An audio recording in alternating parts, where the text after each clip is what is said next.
Have you ever had someone suddenly stop responding to your messages, leaving you feeling confused and hurt? This happened to me 3 years ago, and it really disrupted my life. It happened with someone I considered one of my closest friends, and to this day, I have still not had any contact with her. Later in this video, I'll tell you more about it. This phenomenon is known as ghosting, and it's becoming increasingly common in today's world of technology-mediated communication. Ghosting is when someone suddenly and without explanation stops all communication with a person that they have a close relationship with. In my case, my friend blocked me from all the many ways we could talk to each other, including on social media. And because we lived in different cities, there was no way I could reach her in person and find out what happened. But what are the psychological consequences of ghosting, and why do people ghost others? In this video, I will address both these questions and talk about some research we have conducted on it. The impact of ghosting on people has not been studied very much yet in psychology and communication, but there are a few researchers who have begun looking at it. What we do know is that the practice of ghosting is psychologically cruel and creates an ambiguous scenario where the ghosted victim is initially unaware that the relationship is ending. Let's say that Felix wants to end his relationship with Olivia, but doesn't want to directly engage with her about it. He might choose to reduce contact with her gradually until he no longer has contact with her. This could be considered a form of breadcrumbing, where Felix just shares short messages that are flirty or cheerful, but there's no intention of carrying the relationship any further. Or Felix could just stop responding to Olivia altogether without telling her he's doing so or why. He ghosts Olivia, and she soon realizes that Felix isn't answering her texts and perhaps has even blocked her on all social media. So what happens to Olivia? Now, you might recognize that ghosting is quite similar to ostracism, which interestingly we know a lot more about thanks to the work of Kip Williams and his colleagues in the past 25 years. Both ghosting and ostracism involve a refusal to communicate without any explanation, but they can be considered distinct processes. Ghosting is a process used to end a relationship, whereas ostracism can occur in a relationship without the dissolution of the relationship. That is, a person might ostracize another to get them to change their ways, or a group could ostracize someone as a punishment for being disloyal to the group. Because ghosting and ostracism are similar, ghosting may lead to similar negative consequences, so it's worth considering the effects of ostracism. What do psychologists know about ostracism? Well, imagine that you're sitting around with a couple of other research participants waiting for an experiment to begin, and someone finds a ball, and the three of you start to throw the ball between you, playing around.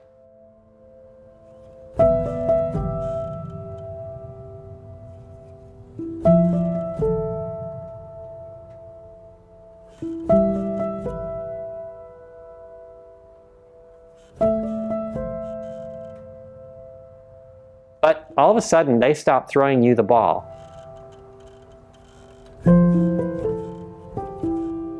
How would you feel?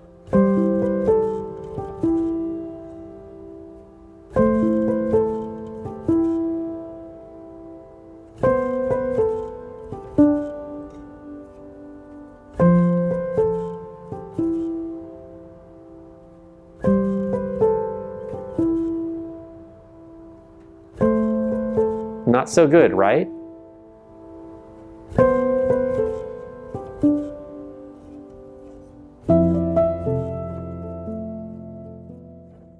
Well, instead of having people throw an actual ball between them, most laboratory studies have used a simpler paradigm called Cyberball, where the participant believes they're playing virtual catch with 2 to 3 other participants. The other 2 participants aren't actually there, but the real participant is led to believe that they are. Everything is going along fine until suddenly the other players stop throwing the ball to the real participant and just throw it between them. In this case, people experience ostracism and report feeling emotionally hurt by the experience. Why? Well, getting socially cut off like that violates 4 basic human needs. 1, we need to belong.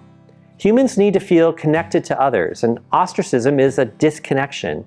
It undermines our feeling that we belong. 2, we need a sense of control. When we are having an argument with someone or there's a problem with our friendship, we feel we have some sense of control because we can still talk to the other person in an attempt to resolve the conflict.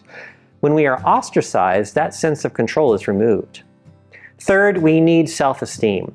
Humans need to have value and self-respect, and ostracism makes the recipient feel that there's something wrong with them, that they are different or bad.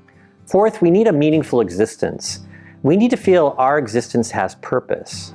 Ostracism removes the sense of purpose and gives us the sense of what life is like if we didn't exist. Others can go on without us. Importantly, the hurt feelings from being ostracized have been found to involve some of the same neural pathways as physical pain. In a 2003 study published in Science, Eisenberger et al. Had their research participants place Cyberball in an MRI scanner. The researchers found two brain regions that were more active when the participant was excluded from the ball tosses. These two brain regions are also involved when someone receives physical pain, like a shock to the wrist. Eisenberger et al. Concluded that, quote, social pain is analogous in its neurocognitive function to physical pain, alerting us when we have sustained injury to our social connections, allowing restorative measures to be taken. There's even been research conducted since then that shows that the pain of exclusion might be lessened with a common pain reliever like ibuprofen or aspirin. Again, all this research has been conducted on ostracism, but it's not too much of a stretch to believe that ghosting operates in a similar fashion. Let's turn to what we know about ghosting itself. One 2020 study by Navarro et al. Found that people who had experienced ghosting and breadcrumbing reported feeling less gratified with their relationships, experienced loneliness and hopelessness. Thus, a potential negative consequence of ghosting is a perception of social isolation. Research suggests that perceived social isolation can trigger implicit hypervigilance for additional social threats in the environment. Lonely individuals see the world as more threatening and expect an increase in negative social interactions, which can further increase their perception of being isolated. In 2020, one of my honor students, Katrina, surveyed 514 adult participants and found that 330 of them had experienced ghosting, with the remaining 184 reporting that they had never been ghosted. Lucky people. About a third of the people had been ghosted once, but others had had multiple experiences of ghosting. Those who had been ghosted reported feeling lonelier, but also had lower scores on scales that measured the need for belonging and the need for meaningful existence. And this was especially so for people who had been ghosted 5 or more times. Interestingly, Katrina found no effects of ghosting on the need for self-control or on the need for self-esteem. Keep in mind that her study measured how people were feeling at the time she recruited them. These were not people who were just now experiencing ghosting. Some of them hadn't been ghosted in many months. That is, ideally, we'd like to really run this study on people who are just realizing now that they're being ghosted, like in the last couple days when the hurt might be particularly strong. Should also note that Katrina's study showed that people who had been ghosted did indeed report feeling lonelier, and the more times they had been ghosted, the lonelier they were. Of course, we don't know the direction of causality here. It could be that very lonely people are just more likely to be ghosted in the first place. But then again, it's plausible that being ghosted does contribute to a sense of social isolation. A surprising finding in Katrina's study was that more than 70% of the respondents had been satisfied with the relationship prior to when they were ghosted. And the majority, 53%, indicated that the relationship with that person was important to them and it came before their relationship with others. So why do people ghost others?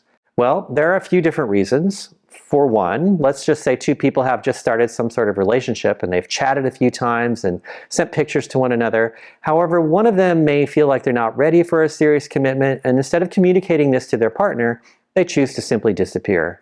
This can be particularly common in short-term relationships or casual dating scenarios. Another reason people may ghost others is because they're afraid of confrontation or hurting someone's feelings. They may feel like having a conversation about why they want to end the relationship is too difficult or uncomfortable, so they choose to avoid it altogether. Additionally, with the rise of technology-mediated communication, it's easier than ever to avoid someone by simply not responding to their messages or blocking them on social media. While it's not the most mature or respectful way to end a relationship, some people may opt for ghosting simply because it's convenient. Finally, recent research has found that people who have been ghosted themselves are more likely to ghost others.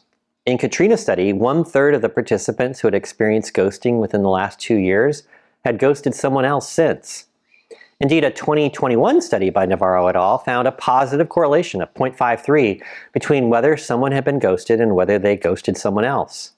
The authors of that study explained that as people spend time interacting with others online, they start to learn the norms for online behavior. And because ghosting isn't so rare anymore, people are learning that it can be an effective, easy way to end an unwanted relationship. Of course, none of these reasons excuse the hurt and confusion that ghosting can cause. Being on the receiving end of ghosting can be a very painful and isolating experience. So how can you avoid ghosting someone? Well, the best way is to have open and honest communication with your partner. It's important to communicate your feelings and intentions clearly, even if they might be uncomfortable or difficult to express. If you feel like the relationship is not working out, let the other person know so that they can have closure and move on. Now, back to my own personal experience of ghosting. I had a close friendship with someone that began online.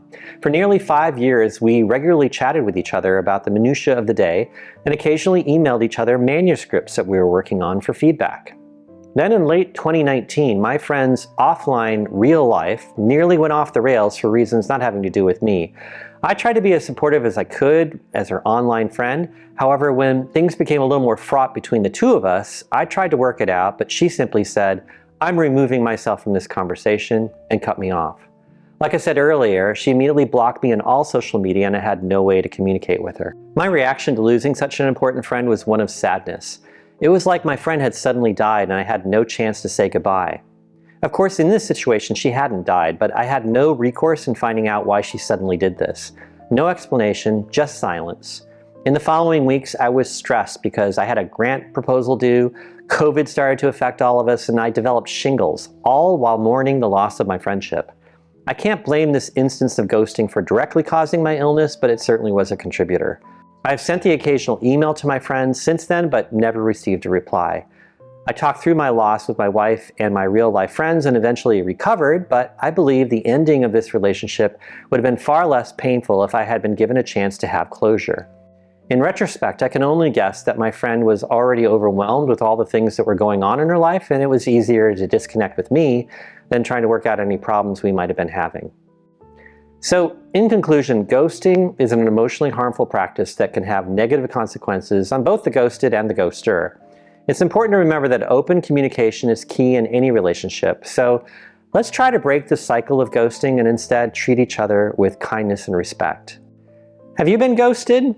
I'd be curious about your experiences, and you might want to share them down in the comments below, or maybe even talk about somebody that you ghosted.